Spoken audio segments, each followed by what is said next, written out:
Assalamualaikum warahmatullahi wabarakatuh. Sebelum kita memulai pembelajaran pada hari ini, marilah kita berdoa terlebih dahulu. Silakan kepada ketua kelas untuk memimpin doanya. Terima kasih. Baiklah, sebelum kita memulai, Ibu akan melakukan presensi terlebih dahulu. Cynthia, hadir? Ya. Doni, Najla, dan Miko. Ya, semuanya hadir ya pada hari ini. Nah, pada hari ini Ibu akan menjelaskan mengenai materi tentang teks anekdot. Sebelumnya Ibu ingin bertanya, adakah di sini yang sudah pernah mendengar apa itu anekdot? Belum? Kalau kejadian lucu, pasti kalian sudah pernah mendengarnya dalam kehidupan sehari-hari ya. Salah satu kejadian lucu yang beredar di masyarakat itu adalah teks anekdot. Untuk mengenal lebih jauh apa itu teks anekdot, coba kita perhatikan video berikut ini.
Setelah menonton video tersebut, adakah yang sudah tahu apa itu arti anekdot?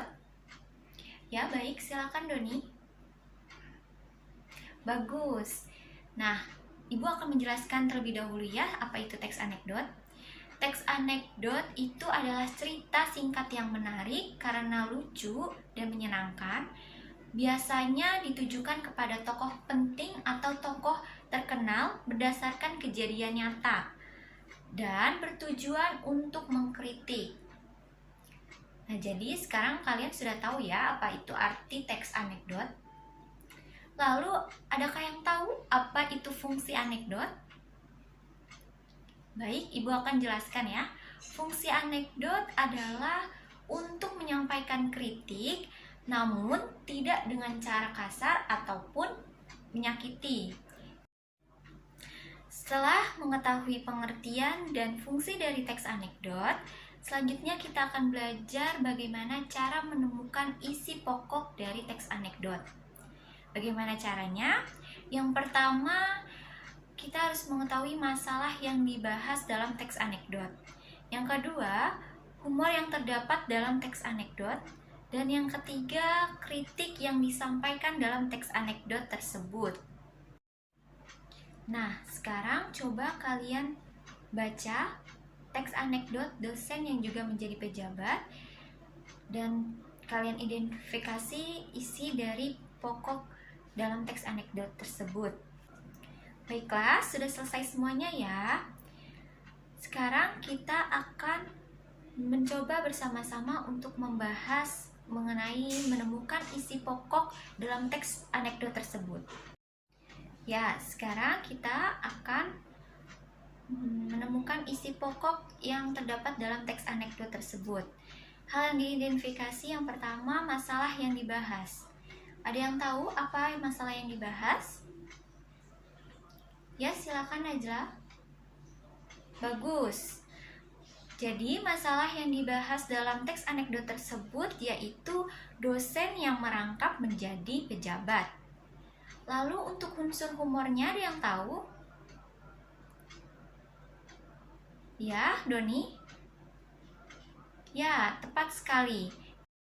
Nah, unsur humornya terdapat pada kalimat penutup, yaitu dosen tidak mau berdiri dari tempat duduknya karena jika dia berdiri, takut tempat duduknya diduduki oleh orang lain.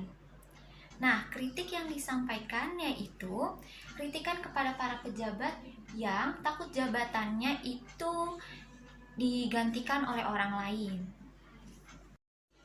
Nah, sekarang kalian tahu kan bagaimana cara menemukan isi pokok dalam teks anekdot?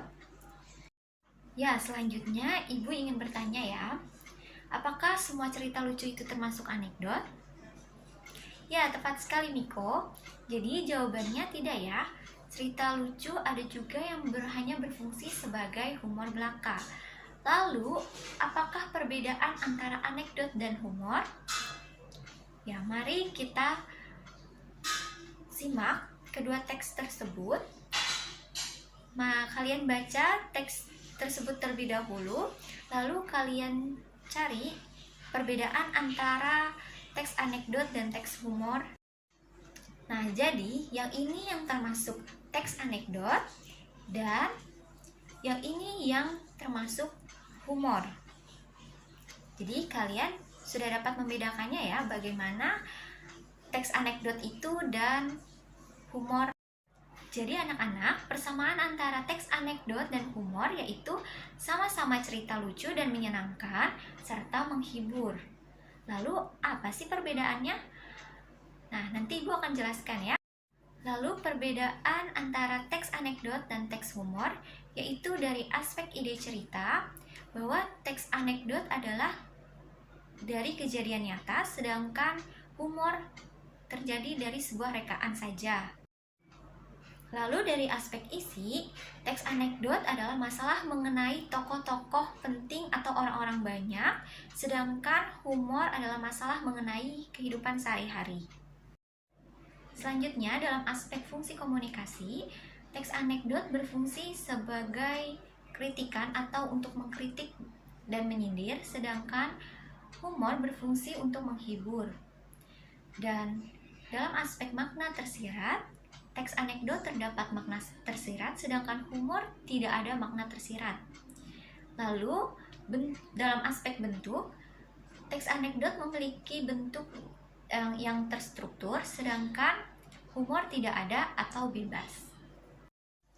Dari perbedaan teks anekdot dan humor tersebut, kita dapat menemukan ciri-ciri anekdot. Yang pertama, yaitu bersifat lucu. Yang kedua, berisi kritikan, dan yang ketiga mempunyai maksud tertentu, yaitu mengkritik. Yang keempat, isinya mengenai tokoh penting atau tokoh terkenal. Baik anak-anak, apakah ada yang ingin bertanya? Belum ada yang ingin ditanyakan? Ya, baik, tidak apa-apa. Selanjutnya, Ibu akan membahas tentang makna tersirat yang terdapat dalam sebuah anekdot. Jadi, dalam anekdot terdapat makna tersirat. Makna tersirat ini berbeda dengan sindiran maupun kritikan. Nah, kalau makna tersirat dalam sebuah anekdot itu mengarah pada tujuan yang ingin disampaikan oleh si pembuat kritik. Nah, agar kalian lebih paham, Ibu ingin kalian mencari atau menemukan sendiri tentang makna tersirat yang terdapat dalam sebuah teks anekdot. Ini untuk tugas ya. Jadi, coba kalian baca teks anekdot keledai membaca buku. Kemudian, tentukan isi pokok dari teks anekdot tersebut dan juga makna tersirat yang terkandung dalam teks anekdot tersebut. Sudah paham ya semuanya? Baiklah, pembelajaran pada hari ini Ibu cukupkan sampai di sini ya. Selanjutnya, kesimpulan pada hari ini yaitu teks anekdot merupakan cerita singkat yang menarik karena lucu dan menyenangkan. Biasanya mengenai tokoh-tokoh terkenal maupun tokoh-tokoh penting berdasarkan kejadian nyata yang bertujuan untuk mengkritik. Dan juga ada ciri-ciri teks anekdot. Yang pertama, bersifat lucu, bersifat menghibur, adanya maksud tujuan tertentu, dan juga mengenai tentang tokoh-tokoh penting ataupun tokoh-tokoh terkenal. Kemudian, kritik teks anekdot itu berupa sindiran dan tidak diungkapkan atau disampaikan secara langsung. Dan yang terakhir, ada makna tersirat yang mengarah pada tujuan yang ingin disampaikan oleh pencerita dalam teks anekdot tersebut. Baik, sudah paham ya semuanya? Ibu akan cukupkan pembelajaran pada hari ini. Kita akan bertemu di pertemuan selanjutnya. Untuk kalian tetap semangat dan jangan lupa belajar. Terima kasih. Ibu akhiri. Wassalamualaikum warahmatullahi wabarakatuh.